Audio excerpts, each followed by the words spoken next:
It is so hard to stay focused at work these days, with email and chat messages constantly pinging us.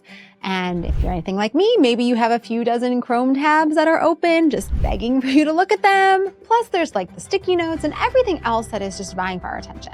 But we have to be able to focus. We need uninterrupted time for that deep work, especially if we want to get anything meaningful done.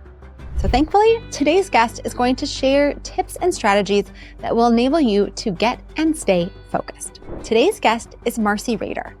Marcey is a speaker, coach, and author who helps individuals and companies reclaim their workdays with health-powered productivity. As the founder of RaderCo, she's worked with Fortune 500 companies and startups worldwide, inspiring sustainable habits to work well and play more. Now, don't forget to hit that subscribe button. I share new episodes and other tips for managers every week. Now here's my conversation with Marcey.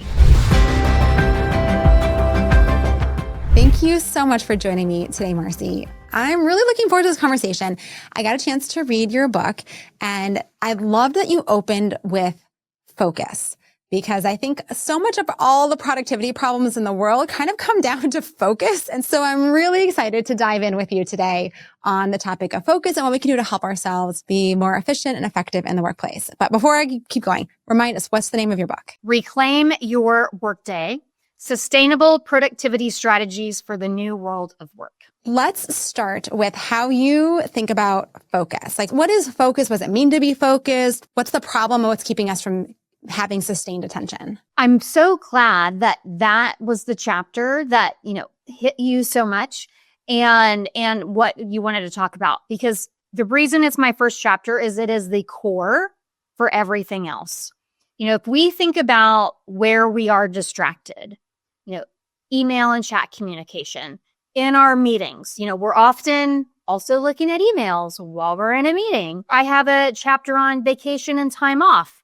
We are still checking emails when we're on vacation, or we are even, doing something like I was at a concert the other night and, we paid to be there with, paid for our tickets. And the woman beside me was constantly checking her phone, and she was just scrolling the news, she wasn't even clicking on anything. And my point to that is, it is a compulsion. How many times we pick up our phone or we check our emails, a lot of times it is just a compulsion and a habit. Our email and chat behaviors are habits. Our environment and the way we allow ourselves to become distracted, or we distract other people, a lot of that is just habit. And one of the first things that we do with our clients, and one of the big things that we talk about when I do workshops, is turning off our notifications. And, when we first started doing email and chats and things like that, they were just on as the default. And we've all just kept them on for decades, right? Because we think that they need to be on. Notifications are not on as the default to help us be more productive. They're on to get us to use the tool or the app more. And it feels like it's something we have to do, but they were put into place so that you're using their tool more. And now we're just used to it. And that is the default. And when I tell people to turn off their notifications, maybe turn off some of their badges, some of them feel a little sick inside, what if I'm going to miss something important? I have never had anybody forget to check their email. I have never had anybody forget to check their Teams messages. And the way the book is set up, I have it in the chapters for the different topics, but also in levels of individual contributor, manager, and C-suite or business owner. And for the managers with focus and attention, one thing I talk about is, don't feel like you have to be Siri or Alexa. And this is the struggle that managers feel all the time. If I'm getting ready to train a team in Boston coming up, and when I ask them this virtually, how many of you feel like you need to react immediately if someone messages you? Almost everyone raises their hand. And, you are not Siri. You are not Alexa. There is nothing that says that you have to drop everything and answer. And if you set that behavior, if you set that expectation that you're never focused, then you're modeling the behavior that you don't expect your team to ever be focused. And when we're working with distractions, we are more likely to make mistakes. We will have more decision fatigue at the end of the day. And we will also get to the end of our day and feel like I worked all day and I don't know what I did. Oh my gosh. You just said so many things I want to like pull apart and lift up here. Starting with like notifications. I completely agree that like we have way too many pings and dings and notifications, and getting rid of those is so helpful. One of the things that was a big game changer for me was setting my phone to only have texts or phone calls come through that were from my husband, my team members, my children, and their schools. And like during the workday, that is it. And so I know that if my phone buzzes, it is someone important, and everything else I can check my messages when I have a break or I have a moment. Huge helper. And you're right. Like if you just turn off your email notifications, you're going to go back and see them. I love that you're like, no one forgets that thing. Like you might forget other things like checking your voicemail, which yeah, I never do, but many other things you're not going to forget. So that's the first thing. The second thing you just mentioned was the kind of being always on and always responsive. And, it's in some ways it's like hard to stop. I have like my email up and I have my Slack messages up, and like, it's hard not to like constantly be looking at them, right? Like, what is up with that? Like, why is it that we're like working on one thing and then it's like, you just click the other tab? Is it just habitual? Is that really what's happening here? That we're constantly just checking because we're like, I don't want to miss anything. I don't want to miss anything. Yes, definitely habitual. And we feel like, well, first we were told that multitasking is the behavior of a super worker. And that was wrong information. And multitasking, that word was meant for computers, not for humans. And we use that as an umbrella term. And there's different types of tasking. There's background tasking, which would be like me listening to this podcast while I'm out walking. That we can totally do. Hypertasking is when you do two things at once, but they're considered dangerous, like texting and driving. But what we're doing most of the time when we say multitasking is switch tasking or task switching. And that's when we're going from topic to topic to topic, task to task, window to window, and we think we're doing it really quickly. But we're always losing time in the switch. It's like driving a car. If I'm going from here to Charlotte, North Carolina, I'm in Raleigh, and I leave at 5 a.m, then I can be driving 75 miles per hour. I'm totally in the zone. I'm getting great gas mileage. But if I leave during rush hour, 30, 40, back to 30, 40, total stop, I may never even get to 70. And that is your brain on notifications. You're never in deep focus mode. You're never in deep work mode. You're never getting the mileage that you could because you're constantly interrupted. And the multitasking is a myth thing. We were also told that, women are better at multitasking. No, we're just less bad. We're just less bad. And that one study that somehow just went, gangbusters was never even meant to be interpreted that way. It just got picked up by news cycles, 20, 30 years ago or whatever. And now we wear it like a badge when actually it's not true. We're not good at it. And it makes us very tired at the end of the day. Yes. Oh my gosh. Okay. I saw a video, or, I don't know how much of it's actually a study or not, but it was about genders and multitasking. And it was like they had to photocopy something and cut something out. And it was like a bunch of kind of general like manual activities. And the takeaway from all of that was the thing that women tended to be better at was actually looking through all of the tasks at the beginning and organizing them in a way that would allow them to complete the majority of the tasks most efficiently. Whereas the men, for the most part, tended to start at the top of the list and just tick them off one by one.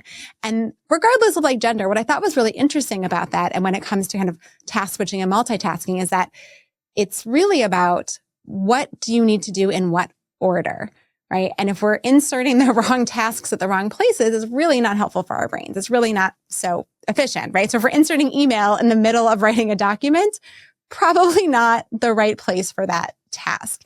So I don't know if that resonates with you or not, but that was like a huge deal for me when I started thinking about how do I get all of these different tasks done in one day? And what's the right order? If I need to get something from someone, I probably need to ask them in the morning so that I give them time to get back to me so I can actually do that task in the afternoon. You know what I'm saying? And that study, and I'm just going by how you explained it. That to me doesn't even sound so much like multitasking as it is prioritizing, and a different way of prioritizing. Let's actually talk about this problem, because I was just, kind of talking about, like, if you need something from someone, it sucks when you're like, oh, I can't finish this thing because I have a question. And so, right, you get the ping from your team member who's like, I need this thing. And if you're not responding to them, and then they're kind of waiting for you, what do we do about that so that we don't have to be that Siri or the Alexa who's kind of always checking and always responding and always on? Are there ways that we can mitigate that so that our team members don't get stuck in their workflows? First, I think that every company should be using a project management system. Slack and Teams and email are not project management systems. They are not task management systems.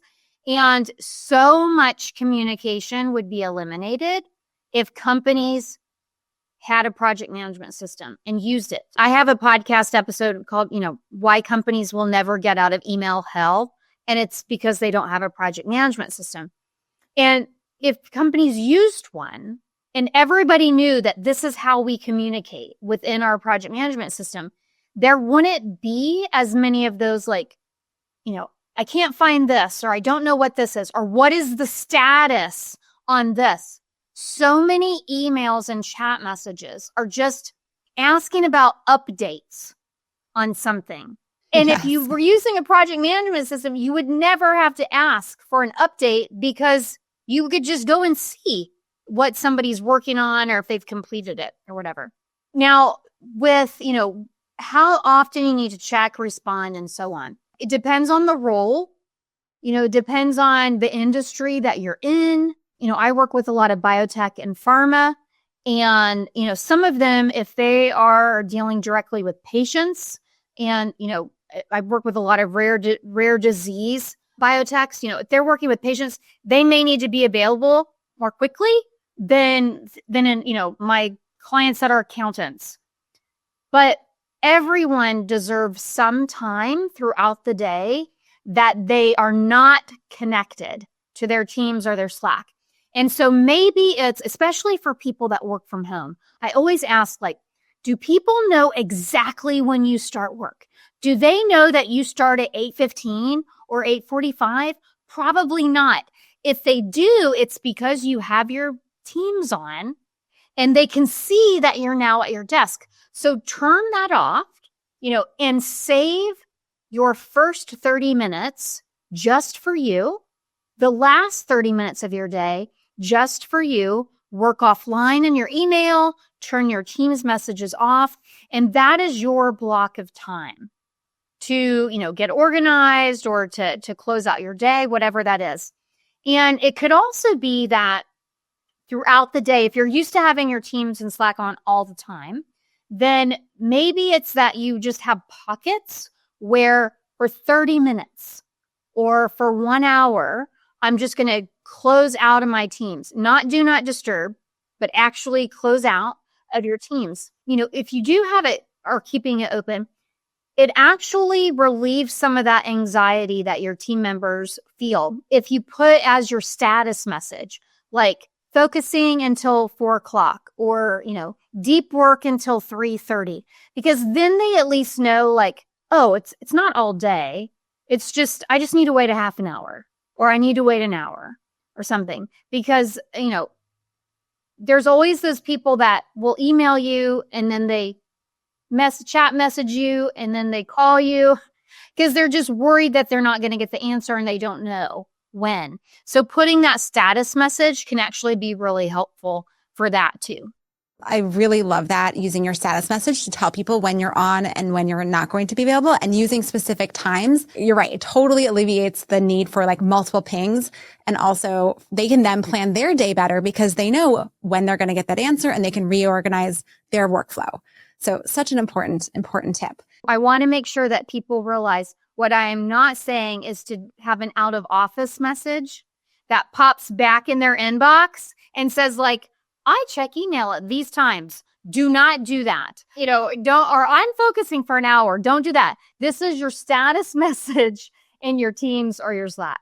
I want to talk more about email, but before we go there, I would love to hear any stories or examples you have of clients you've worked with and kind of how making some of these somewhat small changes and sometimes maybe more bigger behavior changes has really impacted them and their teams. Yeah. So I have one client right now. He is a principal architect for a firm and he manages a team of 13 people.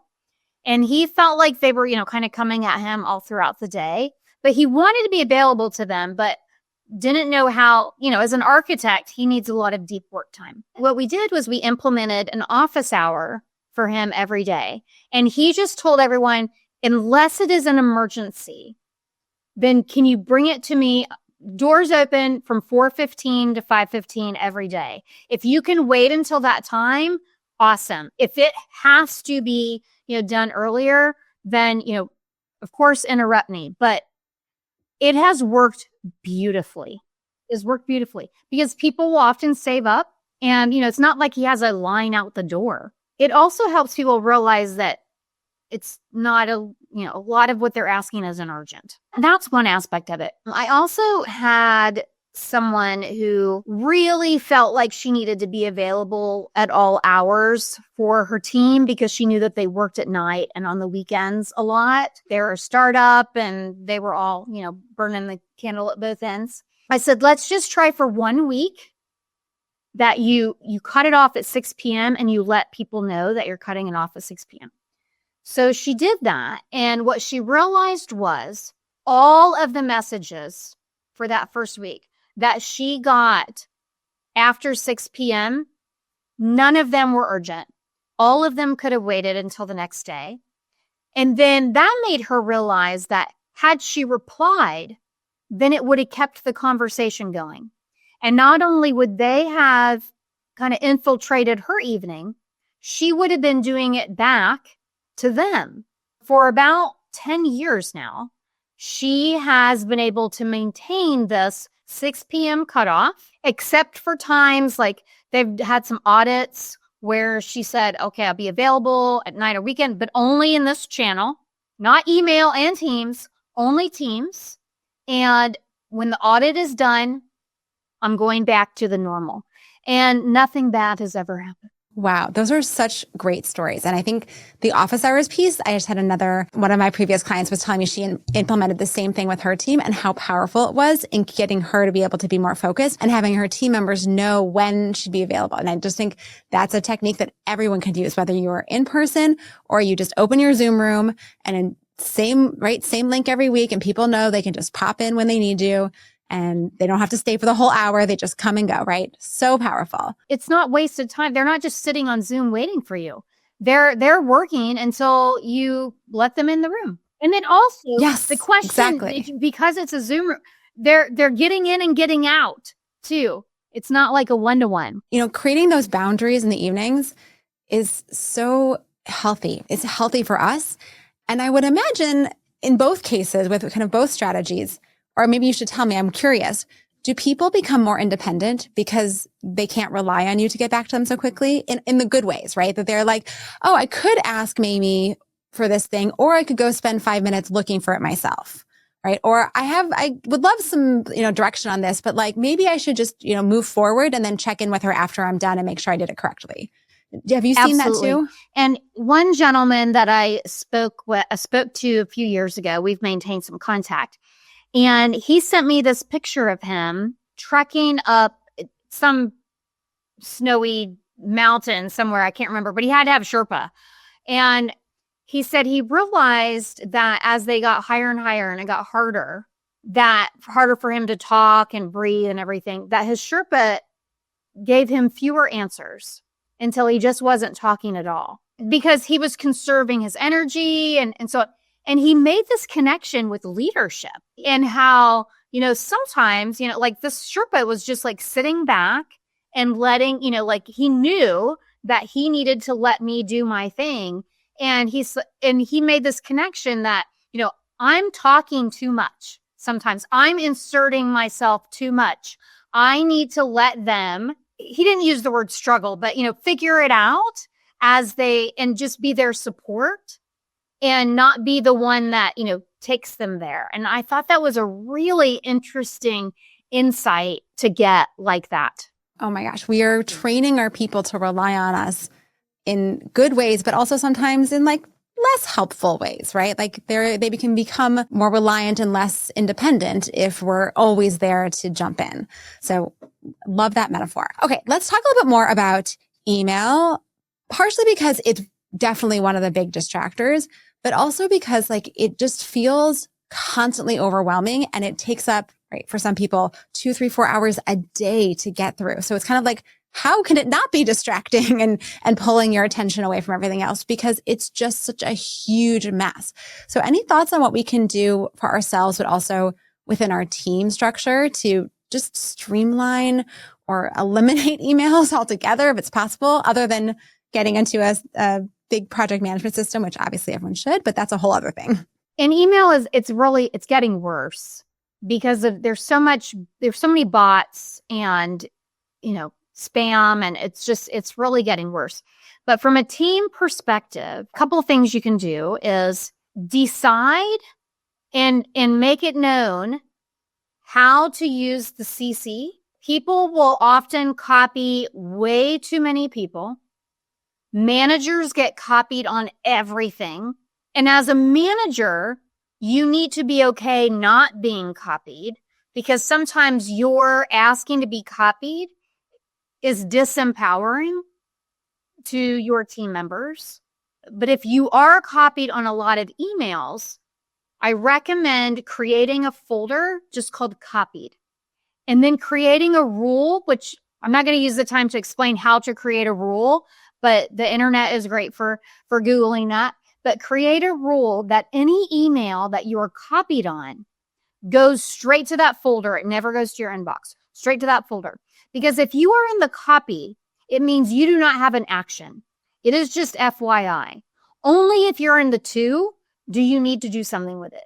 So then maybe once a day, you go into that copy folder and you do a quick skim or quick read, but you batch all of the emails you're copied on at once. Another tactic you can employ is that if there are a lot of group emails, one of my biggest pet peeves is when people reply all with things like, thanks, congrats, Minnie just won a podcast award. She sends out the email to 50 people and then 30 people write, congrats, way to go. I'm so proud of you.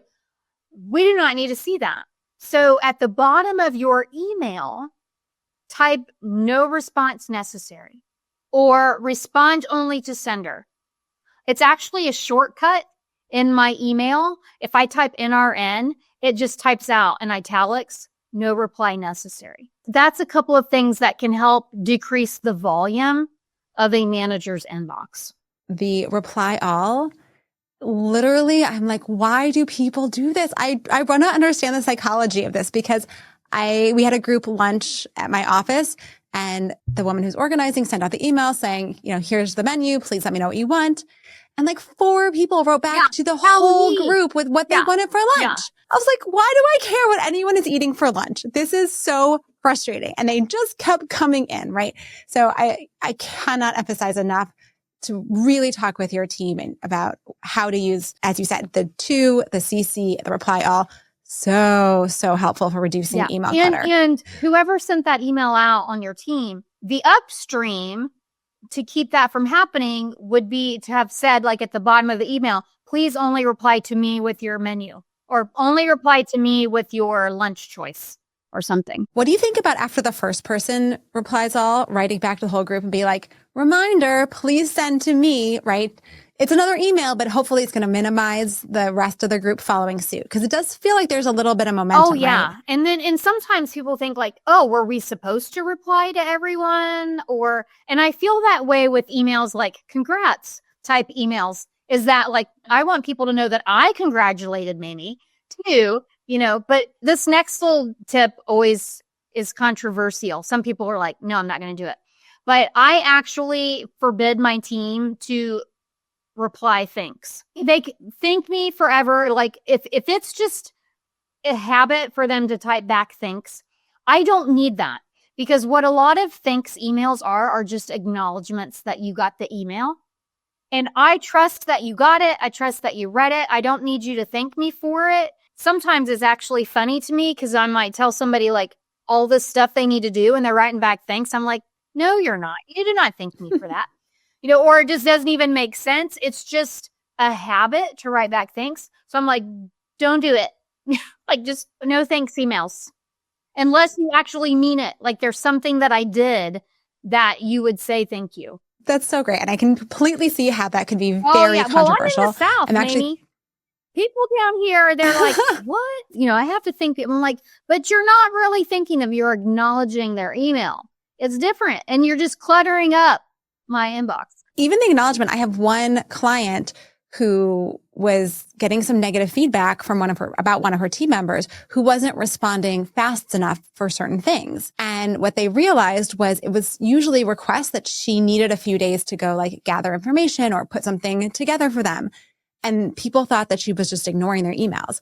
And so they said she needs to actually write back and say, email request received. I will get back to you in the next 3 days.